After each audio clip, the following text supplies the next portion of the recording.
EA Sports MMA is the first global MMA game where we're taking fighters from all different worlds, all different rule sets, and putting them all together and having them challenge each other. So when you see them in real life and they don't necessarily always get to fight each other, now they will get to fight each other.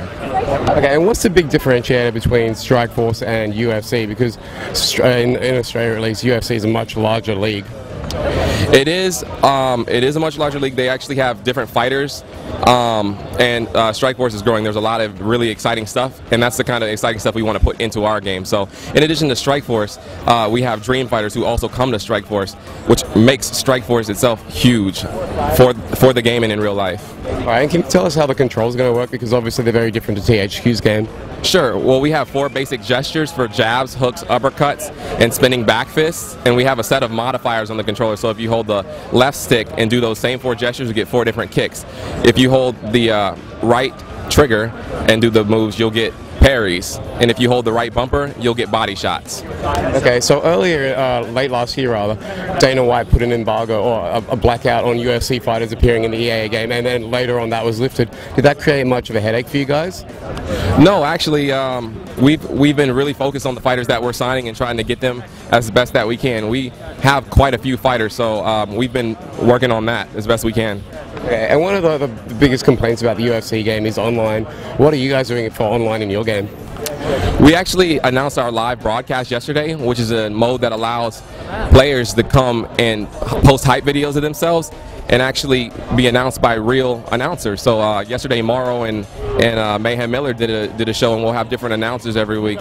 It's basically just a way for you to showcase your talent to the whole world, whereas before it was just to your friends. Is that a global thing or North America only?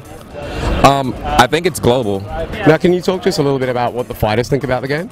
Oh, the fighters love the game. We've actually had all of them at this particular event come by and check the game out. I actually played with Pat Miletich yesterday. He played for about 2 hours. We played for about 30 minutes.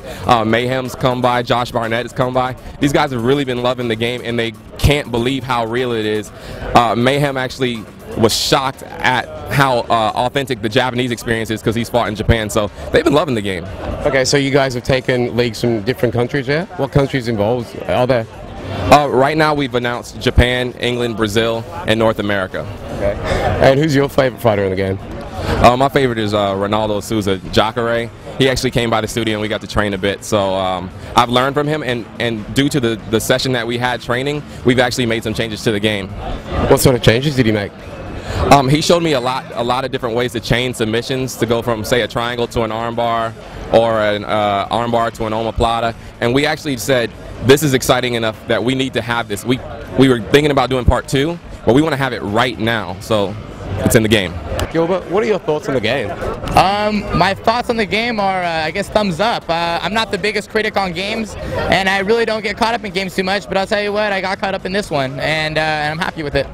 What's your involvement been in the game? I'm one of the characters, and from what I heard, I'm like the lead character when you choose the weight class. I'm the Strikeforce lightweight champ, so they had me there, and I was really pumped up to hear about that, so I hope I'm a big part of the game, and I played myself a little bit, and I like it. You think it's an accurate representation? Yeah, you know, I got to play a little more, but from the little I dabbled in it, I was like, wow, this is slick and this is good, and I think so. So do you have to go through a process to get your likeness in the game? Not much of a big process. I guess this is new for us, so you know, they just put it out there and the idea, and I agree to be in the game, and you know, of course we're compensated and everything, and it wasn't not too big of an issue at all. You know, it's actually a dream come true. Cool. So you're a fighter. Do you play many video games at all or not? Like I said, I have like a low attention span, so I get real frustrated sometimes with the games that are long, and I'll throw my remotes and all that. My friends used to get mad, but I like the quick satisfaction games. Like I like one-on-one games, Soul Calibur, Street Fighter, of course Fight Night. But you know, I like Fight Night a lot. Honestly, I feel like I'm practicing my boxing when I'm there. So you know, Fight Night's one of my favorite ones. I like playing Madden a little bit. So yeah, those are cool. All right. So one of the biggest rising genres in gaming at the moment is fitness games. So like Wii Fit, EA Sports, fitness games. What are your thoughts on those sort of ways of getting fit as a professional athlete? Like fitness, you mean like active, like you know, you know, you're gonna use, yeah. I think that's like other than your thumbs, right? Yeah, I think that's a great idea. I mean, if for some people who are just kind of caught up in the couches playing video games, maybe it'd be good for them to, you know, do some stuff like that. I mean, whatever, and it's actually kind of entertaining. I've seen some of those games, and it's like more rhythm sometimes, and I think that's pretty cool. So any sort of outlet to get in good shape and have fun, that's great.